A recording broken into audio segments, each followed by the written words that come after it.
Hey, my name is Kara. I'm an ultrasound tech, and let's talk today about some commonly asked questions that I get about ultrasound school. Now, a little bit of background, I have been a tech for about 8 years, and I went to school in Canada and I also scan in Canada. And the most specific I'm going to get is Western Canada, just because I'm a little paranoid about putting an exact location out on the internet, as I'm sure you guys can understand that. But yeah, let's go ahead and jump into it. So, one of the biggest questions that I get is what do you need to get into ultrasound school? Now, any of these questions pertaining to a specific program or basically what courses you need to take to get into ultrasound school is absolutely going to be dependent on what school you go to. Which, yes, sounds very much like common sense to some people, but in the end, every program is going to be different, as well as the requirements to get in are going to be different. At the particular program that I got into, you actually only needed to have your high school diploma completed, and you didn't actually need to take any sort of post secondary courses as a prerequisite to get in. Although your courses from high school had to be pretty high with the courses that they needed from you, as well as obviously you need to do a few essay questions to get in, as well as then there was an interview process if you were selected after that first initial stage of screening with your grades as well as with the application. Now, the second question that I get is how much do you get paid? Again, this is all very based on where you choose to work, and it is absolutely dependent on obviously the region that you go to. And if you want to work in a clinic or a hospital, or even just certain clinics do pay more. So that is again up to you and your research for you to see what areas that you would want to go into, as well as just what you would want to work in as a work environment, whether that be hospital or clinic, and basically just do your due diligence in looking into those. What I always recommend people to do is go for a job shadow at whatever clinic or hospital that is in your area that does them. And then you can at least get more of an idea of what a day in the life of an ultrasound tech is. And also, then you can ask them kind of more specific questions as to what program these people went to, and also what the pay is, and kind of more of those specific questions for the area that you are in.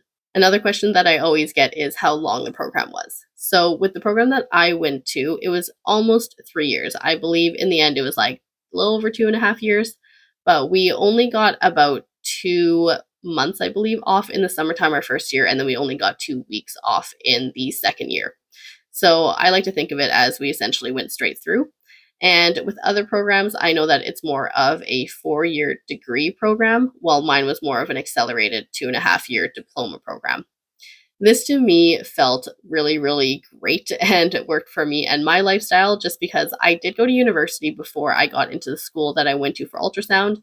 And with university, we did get those 4 months off every year for like that spring summer break. And it honestly just felt like a really, really long time to be waiting between courses and between years when really I could just be getting everything out of the way at an accelerated pace. So that was really nice.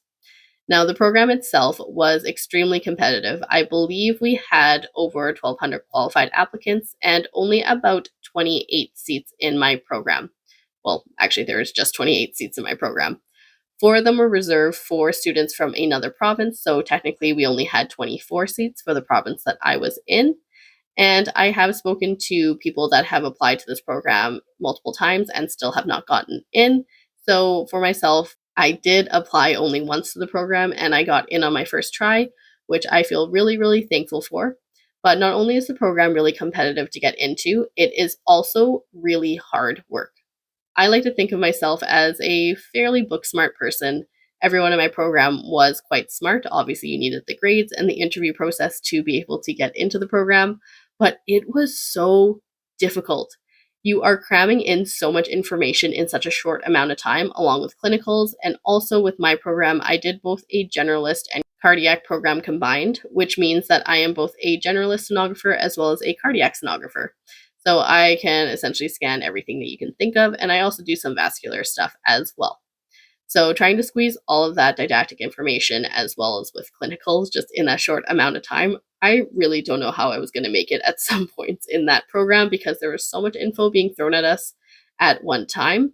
We essentially had about 5 courses, maybe 5 to 6 courses going at a time. And those were heavy, heavy courses. Like, we'd have like an abdomen course and an obstetrical course and like a vascular course and physics and like all of these very information heavy medical courses that we had to take, obviously, to be able to get our certification.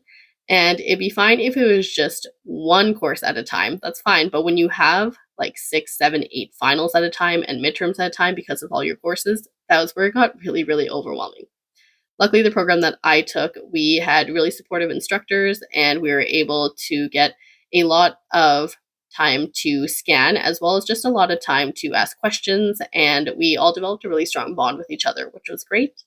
And as a side note, I feel really awful for those who have gone through the program through COVID times because now, as a preceptor and hearing these students that come through that have had to take the program through COVID, and just hearing that they never really got to know any of the people in their class besides the people that they scanned in lab is just so heartbreaking because all of us got really close in my program. But again, maybe it was a trauma bond. Joking, but not really, because everything was so difficult in that program. But in the end, I think it really did prepare us for the card up exams, which are the final board exams at the end for Canada, as well as obviously for the final exams of our school. They prepped us really well for them. And although that was obviously stressful enough on its own, I do think that without obviously a really good credited school and without a school that has really good instructors, you're obviously not really going to get that kind of experience at a school who isn't maybe as accredited. And in Canada, where I work, although we are not technically regulated and anyone could potentially scan as a ultrasound tech without credentials, no one's obviously going to hire you if you don't have a degree or a diploma from a accredited program. So that's another thing that I would suggest is just make sure that you are researching into a program that you know is good and that you know is accredited. Because I think I heard a couple of months ago, or maybe it was last year, of a program, I think it was in Toronto, where the students basically went all the way through the program and they were almost at the end of the couple years that they were taking their schooling. And then they found out that the program wasn't even valid. Like they couldn't even use the things that they went ahead and learned for the past couple of years towards their finals, and they essentially had to go apply to other programs and then start over, which I can't even imagine how frustrating that would be in the first place, let alone the time and the money and the commitment. Anyways, so definitely research your guys' program. But overall, even though the schooling was extremely difficult and also extremely competitive to get in, I would not change my career decision for the world. I love being an ultrasound tech. I think it fits what I want to do in the medical industry really well because I really get to be a part of the patient care team and I'm an active part in the patient treatment and finding out what is wrong or what is potentially wrong with the patient. But I do not have the responsibility of a doctor to actually deliver that news, nor did I have to go to school for an obscenely long time, like a radiologist or a doctor would, in order to be in the medical field. And at the clinic where I work at, mostly people are ambulatory. They're walking, talking just fine. So I don't really have to deal with kind of the nitty gritty side of the medical scene, like obviously nurses do or people in a hospital have to. So I'm really grateful for that as well. So hopefully this has helped if you are thinking about applying to becoming an ultrasound tech. And if you guys do have any extra questions that you would like to ask, please leave them in the comments below. And like always, please like and comment and subscribe to my channel as well. And if you like these kind of videos, but you want them in a shorter format, check out my videos on TikTok. I do make them over there as well.